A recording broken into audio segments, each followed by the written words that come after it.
이 여성이 이야기하는 것과 예수님이 얘기하는 것에 어떤 의미적이나 장소, 시간적인 갭이 있습니다. 설명을 드리자면 여성이 예수님에게 이렇게 이야기를 합니다. 지금까지 예수님과 이야기를 나눠보니까 자기에게 5명의 남편이 있었는데 이 사람들에게 다 버림받은 것도 이 사람이 알고 있고 지금 동거를 하고 있는데 그 관계도 정식적인 결혼 관계가 아닌 것도 알고 있고 보안이 보통 사람이 아닙니다. 자, 그러다 보니까 문득 이 여성에게 마음속에 이런 생각이 듭니다. 내가 지금 신앙생활을 그래도 사마리아인들 역시 주님의 백성이라고 생각을 했기 때문에 신앙생활을 하고 있고 제사를 드리고 예배를 드리는데 내가 드리는 이게 정말 맞는 건가? 라는 의구심이 가슴속에서 문득 들어오기 시작했습니다. 그래서 이 선지자 같아 보이는 선생님에게 예배의 장소에 대해서 묻습니다.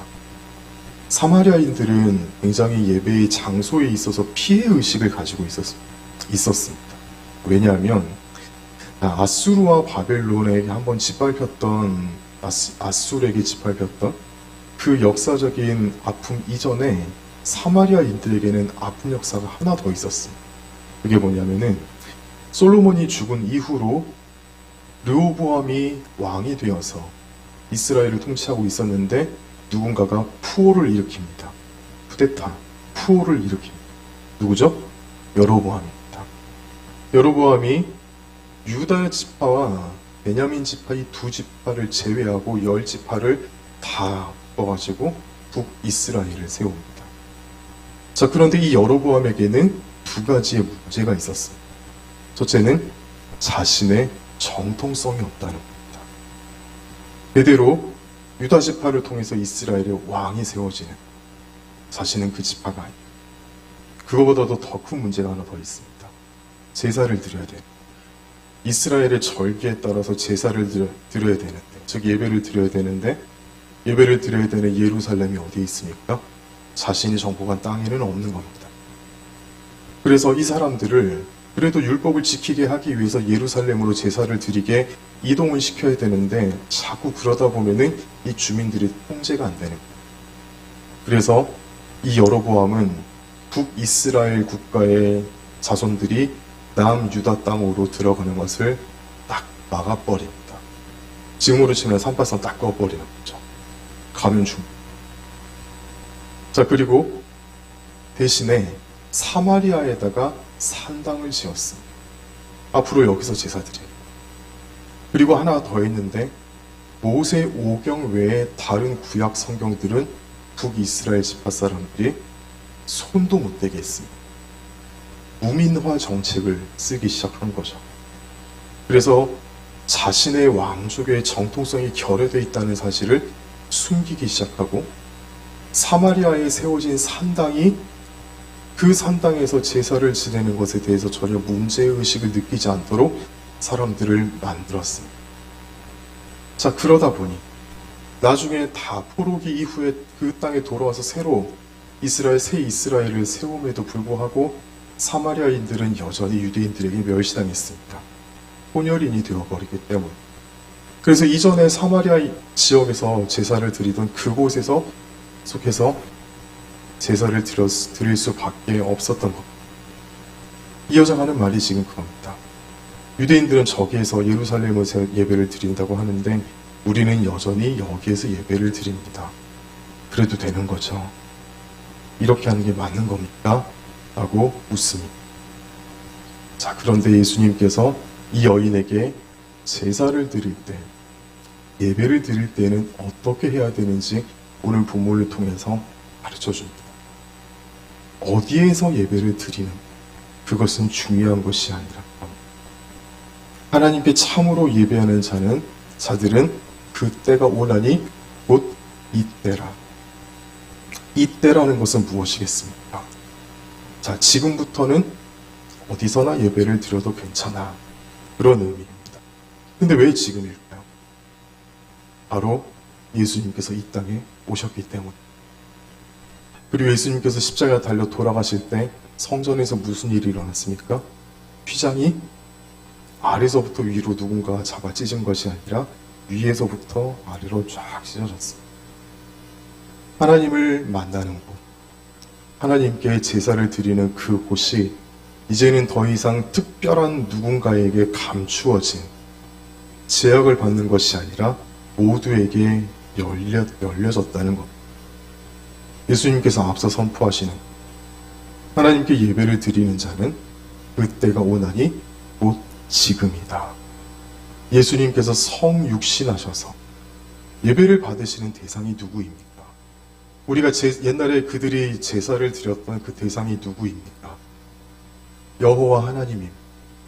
예수님은 누구이십니까?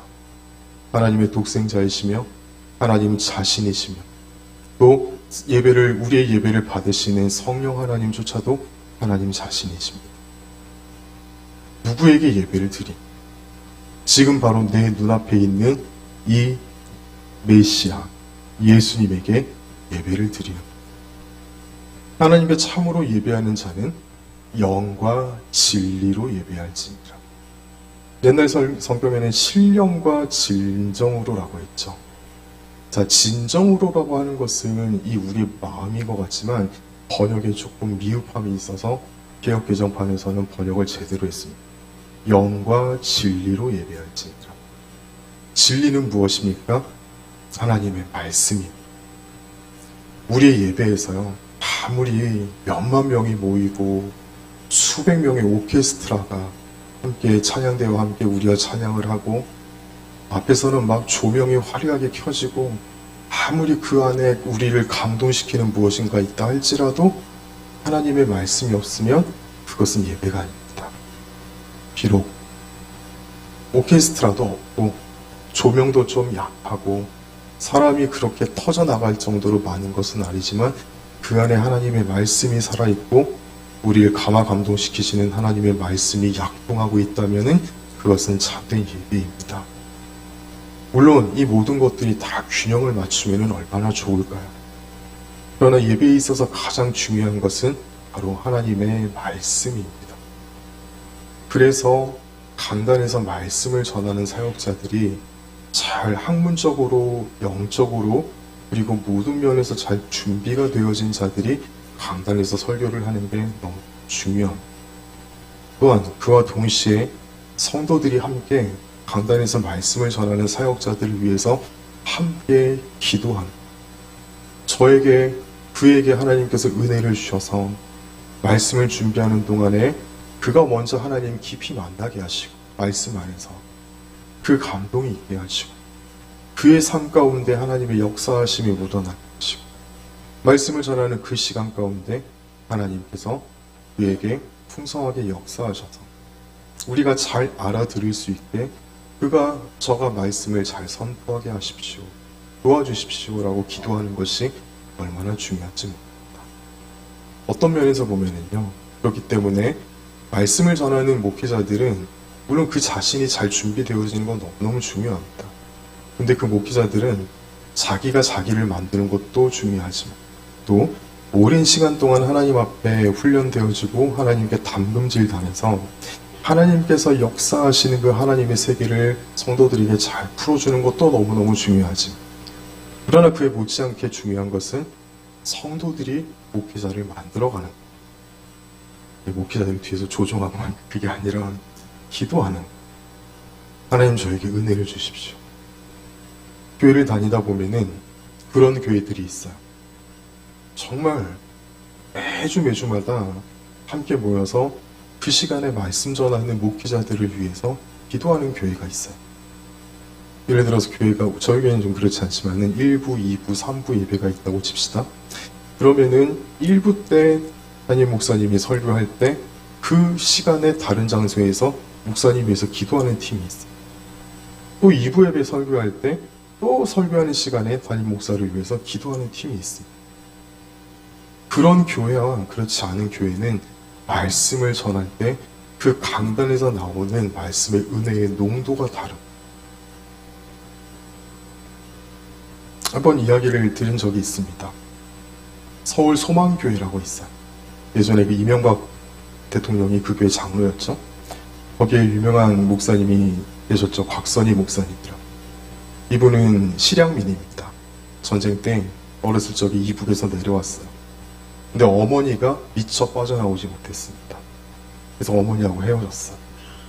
이분이 이제 목회를 하면서 교회가 하나님의 은혜로 많이 커지고, 그리고 강남에서는 베스트 3 안에 들어가는 교회가 큰 교회 목회자가 되고, 우리나라에서도 유명한 목회자가 됐습니다. 그러다가 캐나다에 사는 어느 교인들을 통해서 북한에 있는 어머니와 연락이 닿게 됐어요. 어머니가 살아있다는 것을 알게 됐고, 어머니와 편지로 교류를 하게 되었습니다. 그렇게 세월을 보내다가, 근데 어머니를 데리고 오지는 못했어요. 그렇게 세월을 보내다가 어느 날 자꾸 목사님의 설교에 힘이 빠지고 목회가 어려워지고 잘 힘이 드는 겁니다. 왜 그러지 하다가 갑자기 머리를 문득 스치는 생각이 있었어요. 어머니가 어떻게 됐나? 급히 알아보니까 어머니가 그 즈음에 하나님 부름을 받으셨어요. 북한에서도 몰래 아들 위해서 기도하는 어머니가 있었기 때문에 그 기도에 부스러기를 주워먹고 자신이 목회에 힘을 낼 수 있었는데, 그 어머니의 기도가 빠지니까 내가 목회가 많이 약해졌다, 그걸 느꼈다라고 그렇게 간증을 하는 것을 들은 적이 있습니다. 이렇게 목회자들은 성도와 또 뒤에서 기도를 해주는 기도의 용사들의 그 기도를 먹고 기도에 힘을 입고 목회를 합니다. 자, 여러분, 이 순간부터 첫째, 우리 담임 목사님께서 기도해 주시기 바랍니다. 담임 목사를 위해서 열심으로 중보하고 기도하는 교회와 그렇지 않은 교회는 가는 길이 달라요. 우리가 이걸 좀 체험했으면 좋겠습니다. 한 마음이 되어서 담임 목사님 위해서 뒤에서 기도로 밀어줄 때 그 강단에 불이 붙습니다. 그 강단을 통해서 우리가 은혜를 받습니다. 우리가 은혜 받기 위해서, 우리가 살기 위해서 목회자들 위해서 기도하는 거예요. 자, 이렇게 하나님의 말씀이 강단에서 선포되는 게 굉장히 중요합니다. 자, 둘째로 성령으로 예배. 자, 성령님은 어떤 분이십니까? 우리를 돕는 분이십니다. 우리의 손이 되시고 우리의 발이 되시고, 제일 중요한 거는요, 우리의 두뇌와 우리의 심장이 되시는 분입니다. 우리는 알지 못하지만 하나님께서 만들어 놓으신 창조의 질서에 따라서 하루에도 우리가 심장 박동이 얼마나 뛰는지 숫자로 기억했는데 까먹었어요. 하루에 호흡을 몇 번 하는지, 심장 박동이 얼마나 뛰는지 하나님께서 우리에게 그렇게 정해 놓으신 법칙에 따라서 그렇게 우리의 생명이 유지가 됩니다. 심장과 폐가 기능이 제대로 작동하지 않아서 몸에 문제가 생기면은 큰일 나요. 성령님은 우리에게 심장과도 같고 우리의 뇌와도 같고 이 두 기관, 호흡을 담당하는 폐와도 같은 그러한 분이십니다. 한마디로 우리 능력이 되시는 분이십니다. 자, 예배 때 또 한번 우리의 가정을 한번 해봅시다. 이제 말씀이 충만해요. 교인들도 많고 예배당도 멋있고, 오늘 얘가 왜 이렇게 좀 뻑거리는지 모르겠는데 또 좋은 예로 쓰기 위해서 음향시설도 너무 잘 돼 있고, 요즘에 보면 교회들마다 이 스크린에 굉장히 신경을 많이 쓰거든요. 스크린이 이 화면 전체가 다 스크린이에요. 세 부분으로 나눠져가지고 앞에 굉장히 이렇게 예배드리기 수월하게 이 영상으로도 성도들의 예배를 돕습니다. 다 갖췄어요. 목사님 설교도 너무 좋아요. 그런데 성령님의 역사가 빠지면 참된 예배가 될 수가 없습니다. 성령께서 그 예배에 참여하는 모든 사람들의 심령 가운데 하나님의 은혜 한 방울만 딱 떨어뜨려주면은 예배가 얼마나 생기가 돌고 얼마나 예배가 힘차고, 정말 이 예배를 통해서 내 몸과 마음이 살아나는 것을 느낄 수가 있습니다. 여러분, 그런 예배에 들어본 적이 있으십니까? 아이고, 이 끄떡끄떡 하셔야 되는데 네, 끄떡끄떡 하시는 분이 없네요. 그런 예배 드려요.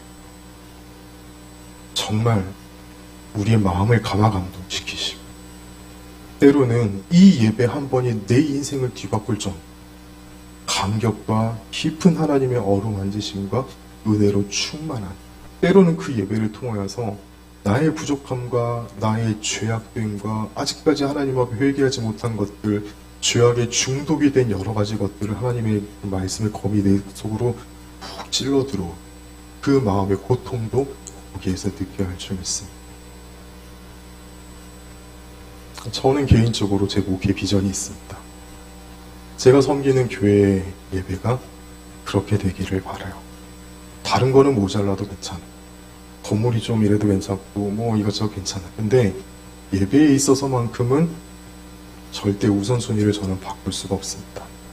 어떻게 될지는 모르겠지만, 하나님께서 어떻게 할지는 모르겠지만, 저는 제가 섬기는 교회의 예배만큼은 대한민국 땅에서 어느 교회보다도 가장 뜨겁고 가장 강력한 하나님의 역사하심이 있는 그런 예배를 섬기는 목회자가 되고 싶습니다. 이게 제 꿈이에요. 제 비전. 하나님의 성령께서 움직이시지 않으시면 우리는 그런 예배를 드릴 수가 없습니다. 아무리 우리가 노력을 하고 연습을 많이 하고 뭐 2박 3일 동안 예배를 위해서 리허설을 막 수십 번을 해도 하나님께서 그 예배를 감동시키지 않으시면 우리는 그런 예배를 드릴 수가 없습니다. 자, 그런데 이 여성이 왜 예수님에게 이런 갑자기 예배에 대해서, 제사에 대해서 그렇게 질문을 하는 거예요? 참된 예수님과의 참된 만남은 바로 예배에서부터 시작이 되기 때문입니다. 자, 이 여성이 예수님을 만남으로 앞으로 어떻게 됩니까? 좀 비범한 능력을 가진 선지자다. 그리고 이 예수님과의 만남을 통해서 우리 마지막 26절입니다. 26절 한번 다 같이 한 번 더 읽어보실까요? 시작.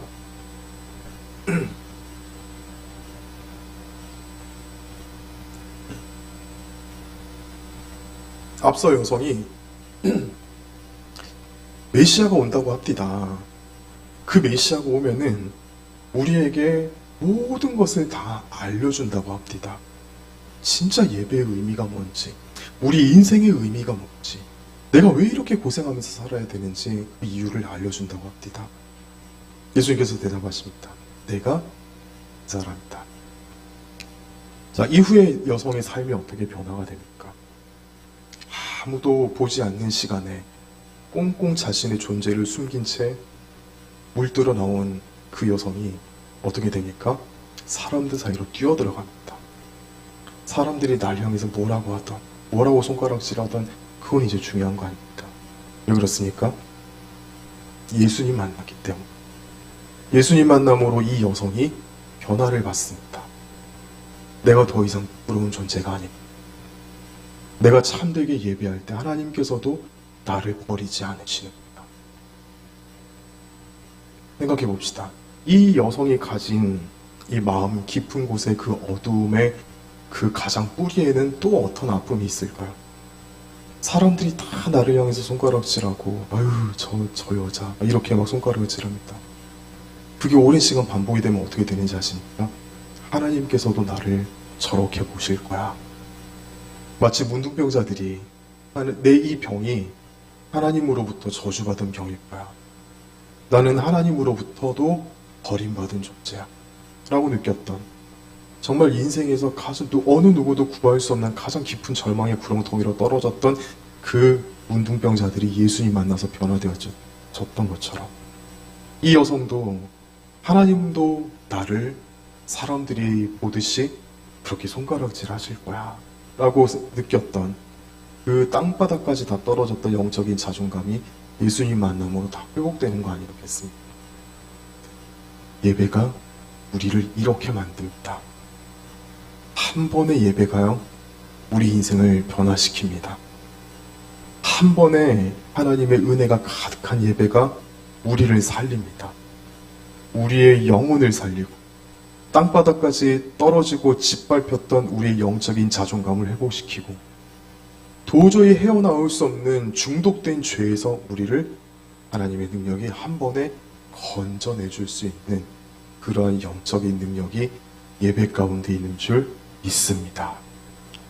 하나님의 진리로, 그리고 하나님의 성령으로 우리의 예배가 무장이 되어져서 매 시간마다 하나님께 드려지는 이 예배가 우리를 살리고 우리의 육신을 살리고 우리의 영혼을 살리는 그러한 예배가 우리 교회의 예배가 되기를 간절히 소원합니다. 예배에 성공하는 인생은 성공합니다. 예배에 성공하는 교회는 성공하는 교회가 됩니다. 반대로 예배를 소홀히 하고 예배를 등한시하고 예배를 최선을 다해서 드리지 않는 사람들은 아직까지 하나님을 조금 더 만나야 될 필요가 있습니다. 교회도 마찬가지고. 말을 맺습니다. 예배에 성공합시다. 하나님께 예배 드릴 때 정말 진리의 말씀이 우리를 사로잡아 그 말씀이 나를 고치고 나를 깨우치고 나를 살리는 그 내 인생에 정말 평생 기억이 남는 그 설교가 그 말씀이 우리 가운데 우리의 그 기억과 우리 영혼의 그 서랍장 가운데 켜켜이 쌓이는 그러한 은혜의 심령들이 되시기를 주님의 이름으로 축복합니다. 또한 우리가 예배할 때 항상 이렇게 기도합시다. 성령님 나에게 임하여 주시옵소서. 우리를 사로잡아 주시옵소서.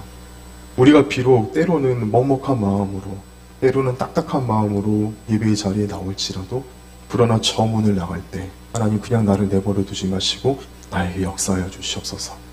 나에게 임하여 주시고 내 마음 어루만져 주시옵소서.